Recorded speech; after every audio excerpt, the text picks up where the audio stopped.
বর্তমান সমাজেও আমাদের এই বাংলাদেশে একজন ছিল স্বৈরাচার।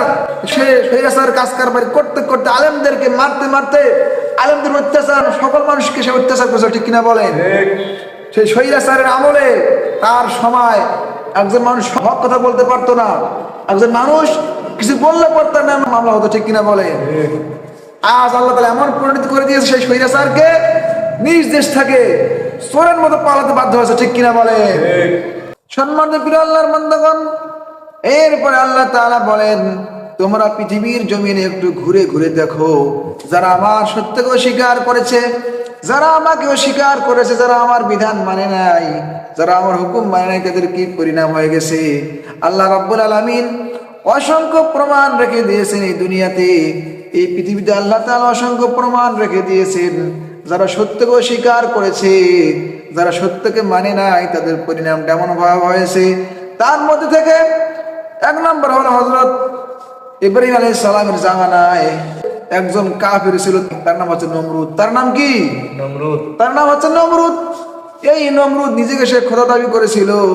সে বলেছিল, আমি হচ্ছি আল্লাহ, আমি হচ্ছি তোমাদের রব। সেই নমরুদ আল্লাহ তাআলাকে স্বীকার করেছে, আল্লাহ তাআলার হুকুমগুলোকে মানে নাই।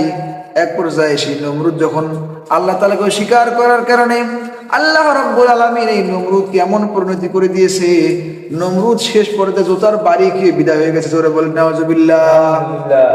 এই নমরুদ সে নিজেকে খোদা দাবি করেছে, সে নিজেকে আল্লাহ দাবি করেছিল, কিন্তু আল্লাহ তাআলা এই নমরুদকে এমন পর্যায়ে তার এমন পরিণতি করে দিয়েছেন, তার নাক দিয়ে নেংরা মশা ঢুকেছে, আর এই মশা গিয়ে তার মগজের মধ্যে কামড়া কামড়ি শুরু করে দিয়েছে। মশার কামড়ে তার সহ্য হয়, সে বলে যে আমার কি যেন হয়েছে, আমার মাথার মধ্যে বাড়ি দাও। মাথার মধ্যে বাড়ি দিবে কি দিয়ে? মাথার মধ্যে অন্য কিছু দিয়ে বাড়িতে মাথার মধ্যে লাগে। সে বলে নরম জিনিস দিয়ে বাড়ি দাও। তার কর্মচারী তাকে জোতা দিয়ে বাড়ি দিয়েছে। জোরে বলেন নাউজুবিল্লাহ। তাকে জোতা দিয়ে বাড়ি দিয়ে মাথা একেবারে ফাটিয়ে দিয়েছে, আর মশা বের হয়ে গেছে। নমরুদ সেখানে ইন্তেকাল করেছে। এজন্য প্রিয় আল্লাহর বান্দাগণ, যারাই আল্লাহ তাআলাকে স্বীকার করবে, আল্লাহ তাআলা তাদের পরিণতি এইরকমই করবে। তাদেরকে এইরকম লাঞ্ছিত, তাদেরকে এইরকম অপমানিত হতে হবে সমাজের মধ্যে। এইরকম ছিল ফিরআউন। মুসা আলাইহিস সালামের জামানায় মুসা আলাইহিস সালাম ছিলেন একজন আল্লাহ তাআলার পয়গম্বর, একজন আল্লাহ তাআলার নবী। এই মুসা আলাইহিস সালামের জামানায় এই ফিরআউন, তিনি এত বড় কাফির ছিলেন, তিনিও নিজেকে আল্লাহ দাবি করেছিল। জোরে বলেন নাউজুবিল্লাহ। তিনিও নিজেকে খোদা দাবি করেছিল। তিনি বলেছিলেন, আনা রাব্বুকুমুল আলা, আমি হচ্ছি তোমাদের রব, আমি হচ্ছি তোমাদের ইলাহ, আমি হচ্ছি তোমাদের আল্লাহ। এই ফিরআউন নিজেকে আল্লাহ দাবি করেছিল। ফিরআউন মুসা আলাইহিস সালামের উপর অনেক অত্যাচার করেছিল। মুসা আলাইহিস সালামের উম্মতদের উপর তিনি অনেক অত্যাচার করেছিল। আর সেই মুসা আলাইহিস সালামের উত্তরসূরিদের উপর ফিরআউন যখন অনেক অত্যাচার শুরু করে দিল, এক পর্যায়ে আল্লাহ রাব্বুল আলামিন এই ফিরআউনকে নীল নদের মধ্যে ডুবিয়ে মেরে ফেলেছে। এক পর্যায়ে কি করেছে? ফিরআউনকে নীল নদের মধ্যে আল্লাহ তাআলা সুবাইছে, আল্লাহ তাআলা মেরে ফেলেছেন।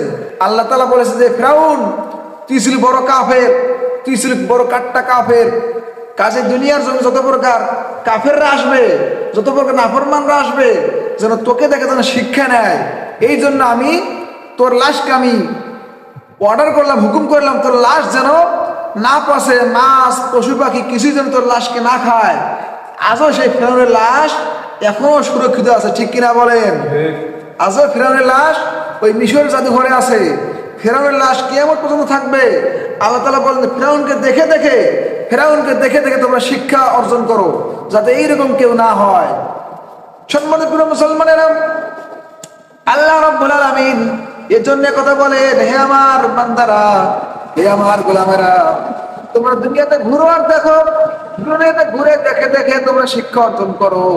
যারা আমার নাফরমানি করেছে, যারা আমার হুকুমগুলো মানে নাই, তাদেরকে আমি কেমন করে ধ্বংস করে দিয়েছি। এরকম ছিল বিশ্ব নবীর জামানায়। বিশ্ব নবী হযরত মুহাম্মদ সাল্লাল্লাহু আলাইহি সাল্লাম, তিনি ছিলেন হকের পথে, তিনি ছিলেন এক আল্লাহর পথে, তিনি ছিলেন এক আল্লাহর পরিচিত রাসূল। এই বিশ্ব নবী সাল্লাল্লাহু আলাইহি সাল্লামের জামানায় আবু জেহেল ছিলেন কাট্টা কাফের। আবু জেহেল বিশ্ব নবী হযরত মুহাম্মদ সাল্লাল্লাহু আলাইহি সাল্লামের উপর তিনি অনেক অত্যাচার করেছেন, তিনি অনেক জুলুম চালিয়েছেন, অনেক অন্যায় করেছে আবু জেহেল। আবু জেহেল বিশ্বনবী সাল্লাল্লাহু আলাইহি সাল্লামের সাহাবাদের উপর অনেক জুলুম চালিয়েছিল। বিশ্বনবী সাল্লাল্লাহু আলাইহি সাল্লামকে যুদ্ধের ময়দানে, উহুদের যুদ্ধের ময়দানে বিশ্বনবী দান্তা মোবারককে শহীদ করে দিয়েছে এই আবু জেহেল। আবু জেহেলের বাহিনীরা বিশ্বনবীকে আঘাত করেছিল। বিশ্বনবী হযরত মুহাম্মদ সাল্লাল্লাহু আলাইহি সাল্লাম অনেক কষ্ট পেয়েছিল। অনেক কষ্ট পাওয়ার কারণে বলেছেন, আল্লাহ আপনি আমাকে সাহায্য করেন আর এই কাফিরের আপনি উত্তম বিচার করেন। সম্মানিত প্রিয় আল্লাহর বান্দাগণ, আল্লাহ রাব্বুল আলামিন পরবর্তীতে আবু জেহেলের পরিণতি এমন করে দিয়েছিল। আবু জেহেল যেমন অস্বীকারী কাফের ছিল, আবু জেহেলকে আল্লাহ তাআলা ওই ছোট্ট ছোট্ট দুইটি ছেলে মাছ এবং মুয়াব্বাসের হাতে আল্লাহ তাআলা তাকে জাহান্নামে পাঠিয়ে দিয়েছেন। ধরে বলেন নাউযুবিল্লাহ। আবু জেহেলকে ছোট্ট ছোট্ট দুইটি বাচ্চার আঘাতে আবু জেহেল দুনিয়া থেকে বিদায় হয়ে গেছে। আবু জেহেল একজন বড় কাট্টা কাফের, আর তাকে হত্যা করেছিল দুইজন ছোট্ট ছোট্ট আল্লাহ রাসূলের সাহাবী মাছ এবং মুয়াব্বাস। আল্লাহ তাআলা জানাই দিলেন যে যারা এরকম স্বীকার করে, যারা এরকম কাফের, তাদের পরিণতি হবে এইরকম, একেবারে লজ্জাজনক তাদের পরিণতি হবে। তারা এইরকম, তারা অপমানিত হবে। আজ আবু জেহেল চলে গেছে, তো সে আর পৃথিবীতে নাই। বিশ্বনবী সাল্লাল্লাহু আলাইহি সাল্লাম তিনিও ইন্তেকাল করেছেন, কিন্তু বিশ্বনবী সাল্লাল্লাহু আলাইহি সাল্লামের উত্তরসূরি কিয়ামত পর্যন্ত থাকবে, ঠিক কিনা বলেন?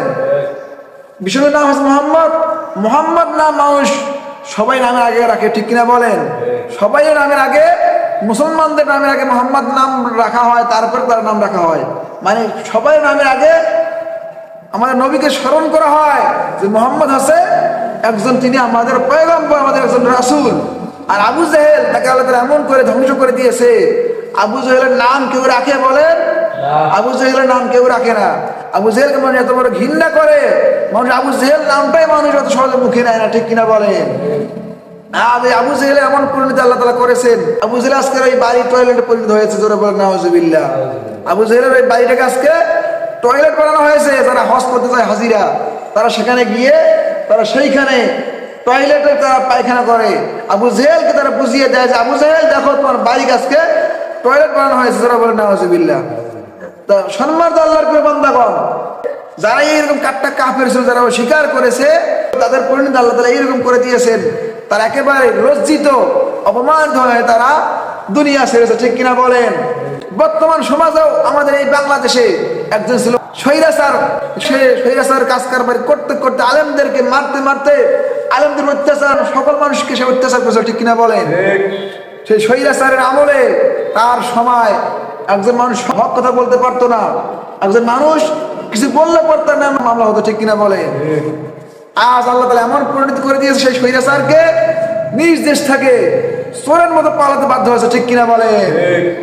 সম্মানিত প্রিয় আল্লাহর বান্দাগণ, এজন্য যারা স্বৈরাচার হবে এইরকম, যারা এইরকম আল্লাহকে যারা অস্বীকার করবে, যারা এইরকম কাফের হবে, যারা এইরকম মানুষকে যারা মারবে, যারা এইরকম মানুষের অত্যাচার চালাবে, তাদের পরিণতি আল্লাহ তাআলা এইরকম করে দিবেন। এজন্য এর স্বৈরাচার আমাদেরকে হওয়া যাবে না।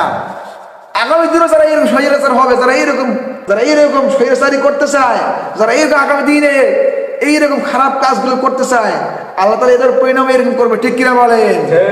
এজন্য আমাদেরকে কি করতে হবে? আমাদেরকে কোন সময়ের জন্য, এক সেকেন্ডের জন্য আল্লাহ রাব্বুল আলামিনের কোন হুকুমকে অস্বীকার করা যাবে না।